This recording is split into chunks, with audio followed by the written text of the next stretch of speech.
Bukan kan? Kuawe. Aduh kemawe hana kada pun meredo pi. Kau ada purdo aret. Di nak banjir, ada purdo cat. Ke mak tolong apa aja kehina azan ni dah ke. Hana ka komen tapu biasa hana ka komen. Anak purdo bila, kego aku. Oh hanjur dia ada tak kego. Payah kritik lah. Baik hana kritikan dari bocah Aceh membaca pi. Bahasa Indonesia apa khabar ke apa? Kau long tambang gawe dah, bok. Aku long berapa baca. Assalamualaikum pemirsa.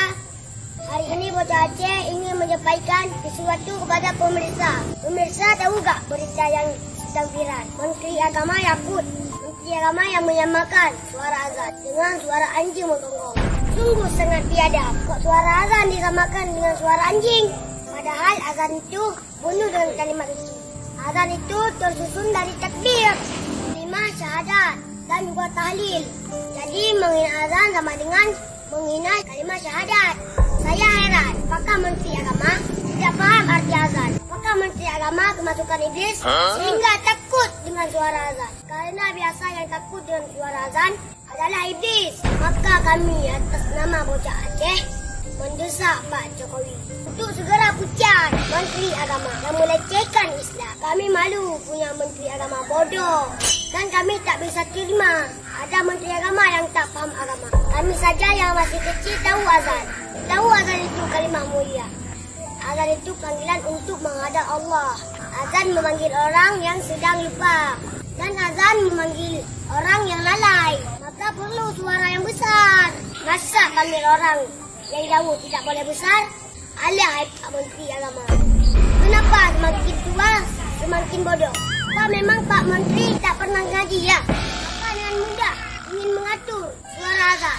Hai Pak Menteri, bukan suara azan yang mengganggu, tapi suara Bapak yang mengganggu kami. Bukan suara azan seperti gonggong anjing, tapi suara Bapak yang mungkin kayak suara anjing yang suka kali menggonggong. Sudahlah Pak ya, jangan suka menggonggong ya. Hai Pak Presiden Jokowi, dengarkan suara rakyat. Pecat Menteri Agama bodoh yang telah menghina Islam dan menyakiti hati umat Islam. Kalau Bapak Jokowi tidak mau pecat Menteri Agama, lebih baik Pak Jokowi mundur saja. Begitu pula kami harapkan kepada Kapolri untuk segera menangkap yang buat Indonesia gaduh. Tangkap Menteri Agama yang selalu bikin gaduh. Cukup sekian. Assalamualaikum warahmatullahi wabarakatuh. Lupa kita tikung. Kalau pemirsa bok, tak pada kahwin dekat dalam. Pokoknya, lagi yang harap Pak Jokowi. Nanti dengar Pak Jokowi.